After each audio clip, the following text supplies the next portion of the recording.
আসসালামু আলাইকুম রহমতুল্লাহ। প্রিয় দর্শক, আদালত থেকে বের হওয়ার সময় রামিসার হত্যাকারী প্রিয় দর্শক সেই সোহেল চাঞ্চল্যকর কিছু তথ্য দিয়েছেন। তিনি বলেছেন যে আমি ধর্ষণ করি নাই, আমি হত্যা করি নাই। তিনি হত্যাকারী এবং ধর্ষণকারীর নাম বলেছেন। প্রিয় দর্শক, কী বলেছেন চলেন তার মুখ থেকে আমরা শুনে আসি।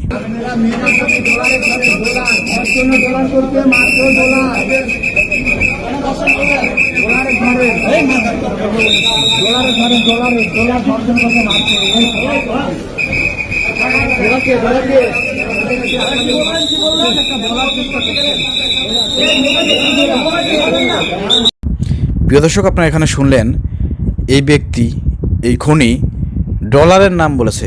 কে এই ডলার? নতুন করে নতুন নাটক সাজানো হচ্ছে।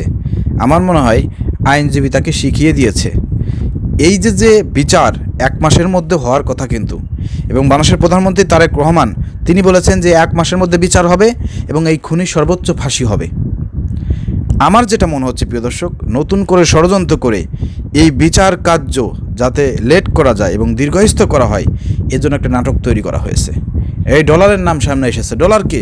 তাকে কেউ চেনে না।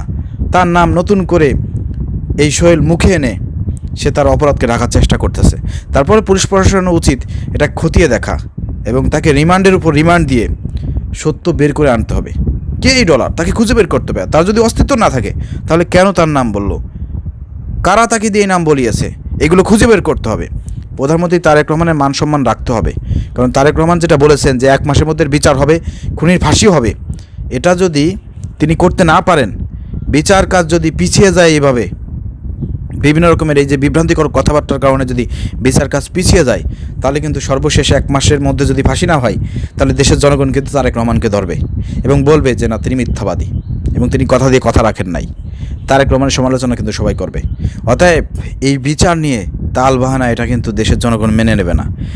দায়ভারটা কিন্তু লাস্টে কিন্তু তারেক রহমানের উপরে আসবে। অতএব সেই ক্ষেত্রে কোনোভাবে কোনো রকমের তাল বাহানা কিন্তু প্রশ্রয় দেওয়া যাবে না।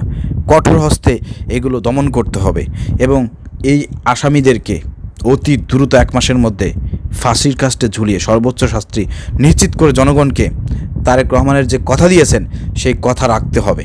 এটা হচ্ছে আমাদের দাবি। প্রিয় দর্শক, ভিডিও শেয়ার করে সবাইকে দেখার সুযোগ করে দেন।